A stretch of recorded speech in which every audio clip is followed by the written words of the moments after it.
তরুণীর সঙ্গে এই অন্তরঙ্গ ভিডিও নাজমুল হোসেন হীরা নামের এক ছাত্রলীগ নেতার। কলেজে আসা যাওয়ার পথে ওই তরুণীকে প্রেমের প্রস্তাব দিতেন হীরা। তার প্রস্তাবে রাজি না হওয়ায় দেখানো হয় ভয় ভীতি। প্রস্তাবে রাজি না হলে বড় ধরনের ক্ষতি হয়ে যাবে বলেও ভয় দেখানো হয় ওই তরুণীকে। কারণ তার মামা জেলা ছাত্রলীগের সভাপতি আনোয়ার হোসেন মোল্লা সুমন এবং তিনি জেলা ছাত্রলীগের সাবেক সহসভাপতি।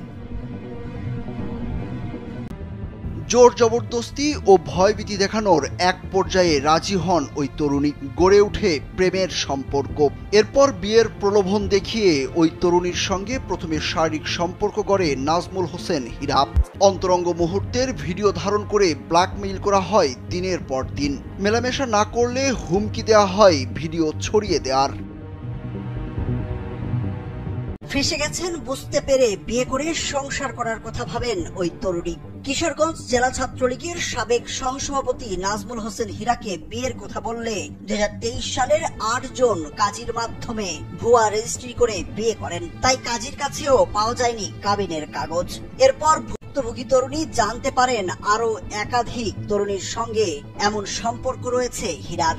আগেও নাকি একটি বিয়ে করেছিলেন তিনি। এরপর বাসায় নিয়ে আসতে শুরু করেন অন্য মেয়েদেরকেও।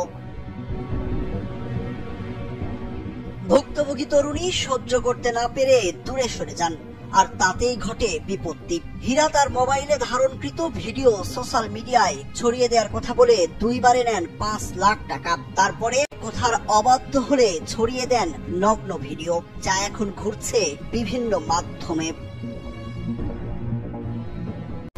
এদিকে সবকিছু হারিয়ে দিশেহারা তরুণী দ্বারস্থ হন আদালতের। রোববার দুপুরে কিশোরগঞ্জের আমলি আদালতে পর্নোগ্রাফি আইনে মামলা দায়ের করেন।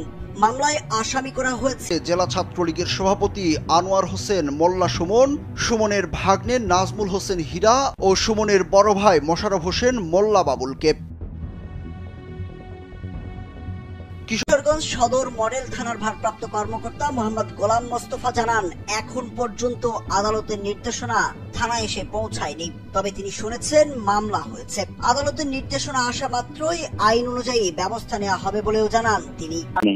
আমার কাছে কোনো অর্ডার এখনো আসে নাই, আসলে পরে আমি দেখবো আর কি। আদালত যেভাবে ডিরেকশন দেয় এভাবেই করবো। কিশোরগঞ্জ জেলা ছাত্রলীগের বিভিন্ন পর্যায়ের নেতাকর্মীরা বলছেন, ক্ষমতার দাপটে মামা ভাগ্নেরা মিলে যা ইচ্ছে তাই করছে তারা। নারী কেলেঙ্কারি ও চোরাকারবারি সহ এমন কোনো অপকর্ম নেই যে তারা করে না। নাজমুল হোসেন হীরা কোনো পদে না থাকলেও এখনো ছাত্রলীগ করায় সংগঠনের সুনাম নষ্ট করছে বলেও জানান তারা। তাই দ্রুত মামা ভাগ্নেদের বিরুদ্ধে ব্যবস্থা নেওয়ার আহ্বান নেতাকর্মীদের।